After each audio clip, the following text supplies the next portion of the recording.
નો આપણે જવાબ આપવા તૈયાર થઈ ગયા છે કે હરિભાઈ તમે બ્રેકનો ઉપયોગ કેવી રીતે કરો છો અને અમને પણ થોડું શીખવજો એમ. તો આ અમારા નાનકડા ડ્રાઈવર ફોલોવરો માટે છે.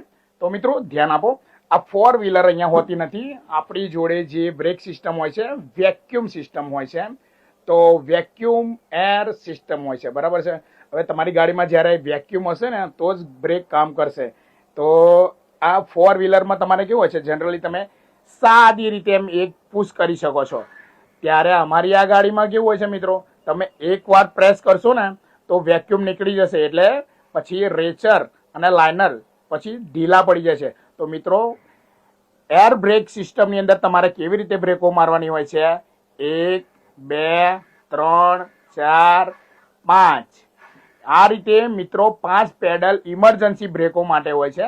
અને જ્યારે સિટીમાં ટ્રાફિકમાં તમે મિત્રો હોય છે ત્યારે તમારા 1 2 અને 3 પેડલ દબાવવાના રહેશે મિત્રો. એટલે જ્યારે પણ તમે બ્રેકનો જ્યારે ઉપયોગ કરો મિત્રો ત્યારે 3 પેડલનો ઉપયોગ અવશ્ય કરવો. એકદમ અચાનક એક જ વાર દબાઈ નહીં દેવું, નહીં તો ગાડી રોલ થઈ જશે અને અકસ્માત થવાની પૂરેપૂરી સંભાવના થઈ જશે મિત્રો.